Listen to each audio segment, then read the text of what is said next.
Hey guys, welcome to Next Level. This is an opportunity for us to actually go to the next level, right? Like I spoke last Sunday and kind of walked through a message on captivity, and we have an opportunity to kind of sit and hang out and go to the next level with the sermon. Level. You cool with that? Yeah, absolutely. Cool. Let's do it. So hey, got some friends with me here, and hey, I just want you guys to kind of go around the room, tell us who you are, where you're from, what you did, as long as you love. No? No, don't ever do that again. All right. Who are you guys? I'm Jackie Reagan. I work with our youth ministry, Wake, and I'm the worship leader and tech director. And Awesome. I'm Johnny Reagan. That's my wife. And Yeah. I am the tech director here on staff at Stonecreek. I'm Tally Cheeseman, and I'm a protege, and I am on the creative team, so I'm usually behind the camera. Yeah, you got two people. You got like the audio guy, the camera girl. Like you guys aren't normally in front of the camera. Is this weird for you guys? I Yeah. don't think so for me. I was a theater kid, so this isn't weird for me. Okay. I don't know who's running any of the cameras or audio or anything right now. No clue. We may not living actually on be a prayer. recording. I don't know. That's great. Hey, and I'm Ryan. I'm the campus pastor here at the Milton campus. And so, yeah. So, hey, man, this last week we talked about, our thoughts, second week of our series called Just a Thought. And we talked about, holding your thoughts captive, right? Paul, 2 Corinthians 10. And so, question I have for you guys today is, how do we actually hold our thoughts captive? Can we? Is this just like a kind of cool maybe idea that might can happen one day, or is it actually a possibility that you and I and everyone listening can actually hold our thoughts captive? Let's talk about that. Yeah, I definitely agree. I think that it's something that can be attained. I think it's something that needs to be practiced. So I don't think that you can just jump into and be like, okay, well, today I'm going to, you have to make the decision, but then I think you have to keep going with it. It's sure. something that you have to, practice doesn't make perfect. Practice makes permanent. And so, the more that you go to address that and the more that you go to keep your thoughts captive, the more natural it will become. But I don't think that it's something that is just going to happen for you. Yeah. So definitely make it almost like a discipline. Wow. If you think that that can happen for you. So Yeah. Yeah, I agree totally. I think the big thing for me is you have to define what taking a thought captive really means in your life, and then just work on that repeatedly. Like Jackie said, it's definitely a discipline. Yeah, I think for me, it's not even just when I think of taking captive, like you're saying, for your own personal life. For me, it's I tend to shove thoughts and feelings and emotions down. So it's not shoving it away or pushing it away. It's addressing it, but addressing it with Jesus in a healthy way. And I know Jesus is obviously such a Jesus-juke answer, but honestly, that's the only way to do it. I can't do that by myself. I can't guard my thoughts by myself and process them by myself. I have to have Jesus in the mix. Yeah. Yeah, I agree. Sometimes for me, it can be after taking it captive, I have to let it go and get rid of it. Like you said, it's not pushing it down, it's actually releasing it. And for me, I'm a warrior. Yeah. So I'll always I'll hang on to it. And for a period of my life, that's what I thought that taking a thought captive meant. I grab onto it, I hold it, I never let it go. I think about it all the time, but I was no, that's just ruminating on it and worrying about it. And so I realized that part of it for me is acknowledging the thought and then releasing it. yeah, that's so good. Because I think a lot of times, for me, a thought can just grow into this crazy thing, right? Have you ever just gotten this one tiny thought, and I'm just I will just sit there and stir on it in the quiet, and it'll just become this monster, and then this monster kind of becomes my reality. Right. Yeah. And so I think that's a great first step too. It's just recognizing the thought. Yeah. Recognizing whether that thought is going to become a monster, and then being able, like you said, bind it, right, and then let go of it. Yeah, that's good. I think sometimes we get, I like that, Johnny, sometimes we get caught up in taking our thoughts captive, meaning that we have to hold on to it. And I don't want to change scripture here, but maybe it's maybe we send our thoughts to captivity, right? Yeah. So it's not us grabbing and holding on. It's going, no, and I said it in the message, but no, we handcuff those thoughts. We throw them in jail. We give it a life sentence, and they're behind bars. So we don't have to live in fear of those thoughts popping back up of going oh, what may happen. They're gone. They're not coming after us anymore because they're in captivity, or the Israelites in captivity in the desert far away. Their hope wasn't really there wasn't that much hope in that moment for them because they were in captivity. And so yeah, maybe that's just a different way, to kind of look at it. Yeah. I do think And it sounds great, like the idea and the wish and the hope, right? Like every one of us hope that we can hold our thoughts captive, that we could actually send them to captivity. But is it reality? Like, you hear your parents or people give advice all the time. And you're like, that sounds great, but have you actually done it? So for you guys, maybe kind of jump into the deep end real quick. But in y'all's lives, have you seen a thought pattern emerge that maybe was unhealthy? You took that thought pattern captive or sent it to captivity, and then you discovered and created a new thought pattern. Yeah?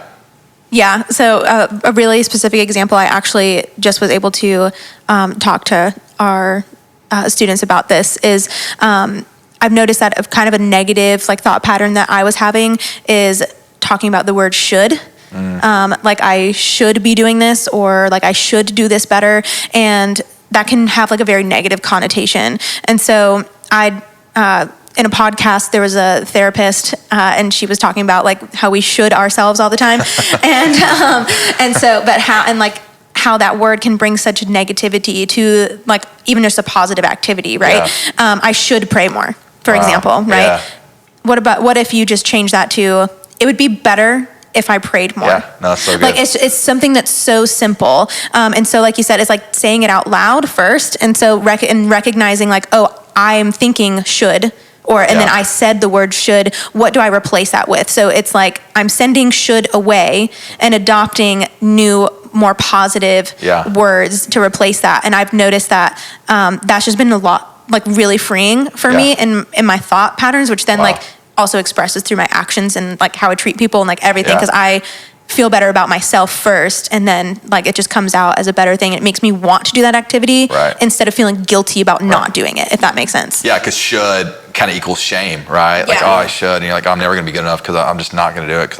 Wow, that's good. What about you guys?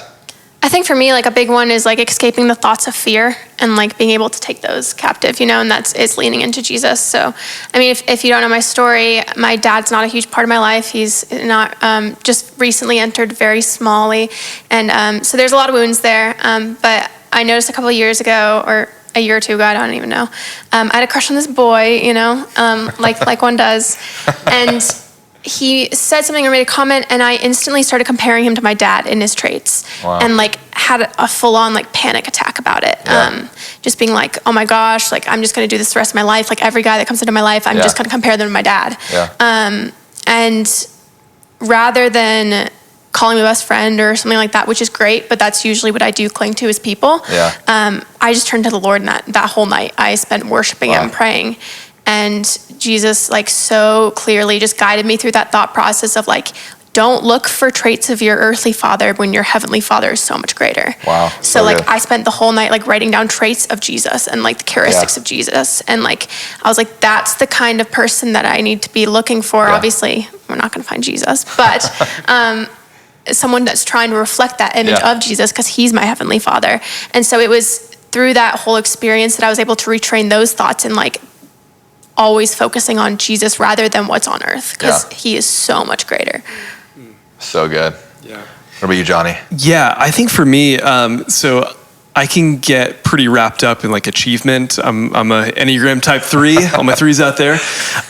You know how we can get. So I love being creative and making new things and sharing those things with people. And sometimes though that can get derailed by things like comparison and striving. And so for me, recently I've kind of just been on this journey of trying to reclaim that creative and just that drive to do something and to achieve, but to release that from thoughts of comparison or my identity is wrapped up in the things that I can do or the things that I make or whatever, how good I am at something. And so I've really been trying to free myself from that and to give those thoughts over to God whenever I run into those comparative thoughts. So that's been a big one for me.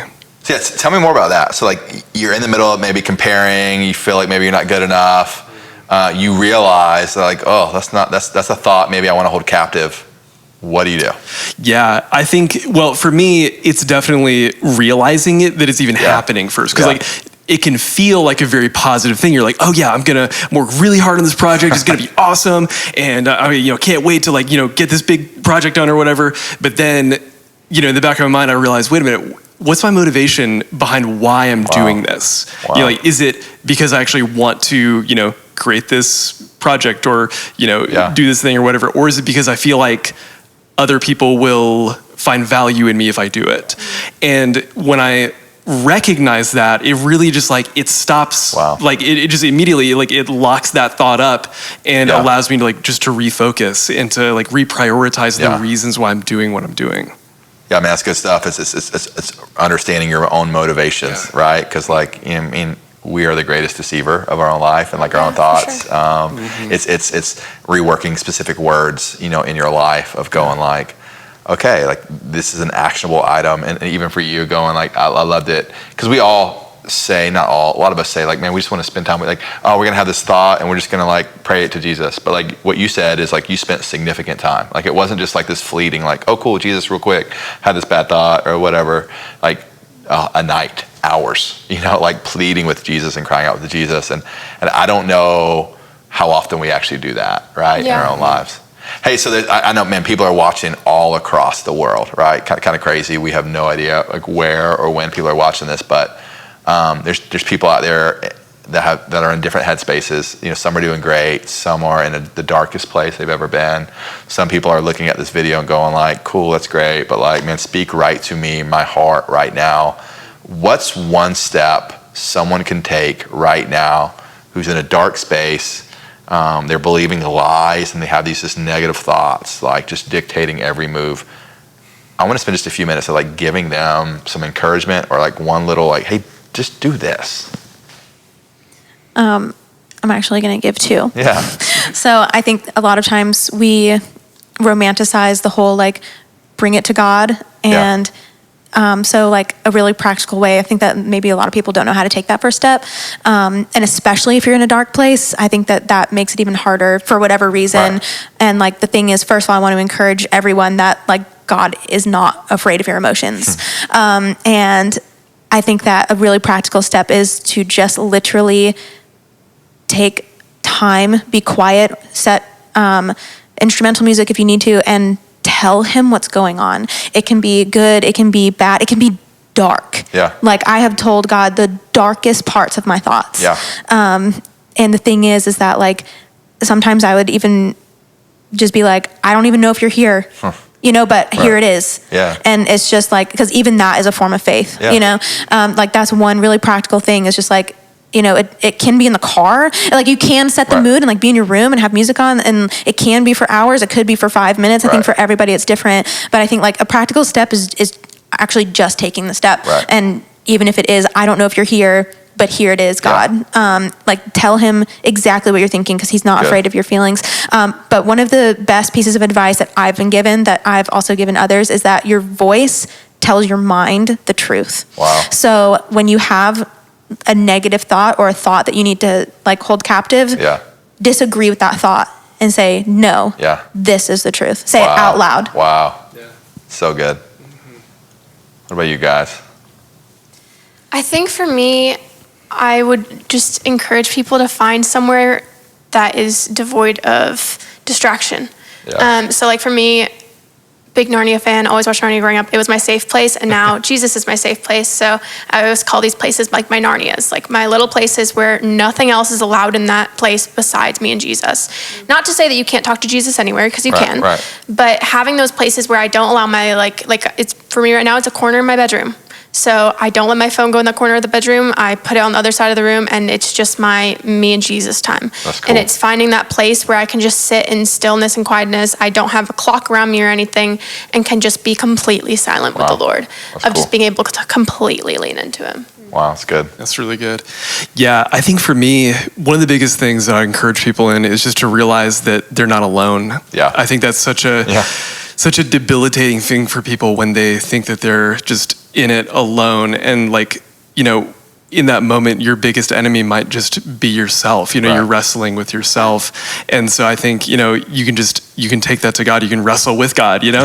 I love that story in the Bible where Jacob is wrestling with God and just like, you know, they're just throwing down. And then, you know, he's fighting for that blessing and he ends up with a limp, but he ends up walking away. And that's incredible. And I think that if people can remember that and remember they're not alone. Wow, so good. That's really good.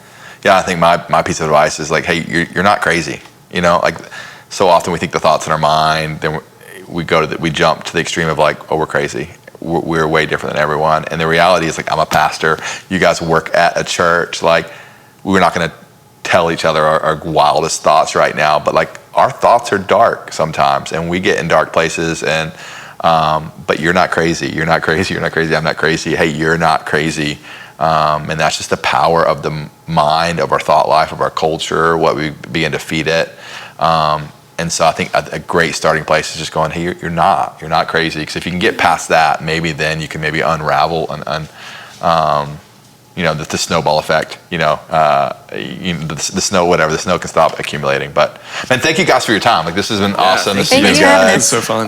Man, thank you guys for joining us and hanging out with us. If you want an experience like this is called a group. You know, like this is what a small group kind of looks like, where we kind of sit, talk about maybe the message and how you deal with different things and your perspective on stuff. And so, hey, if you're not in a group, you can get in a group. We're starting over 20 groups this month, all throughout Stonecreek. And so we would encourage you guys to do that. But man, I hope you guys have a wonderful, wonderful week. See you guys next week on Next Level. Thanks, guys.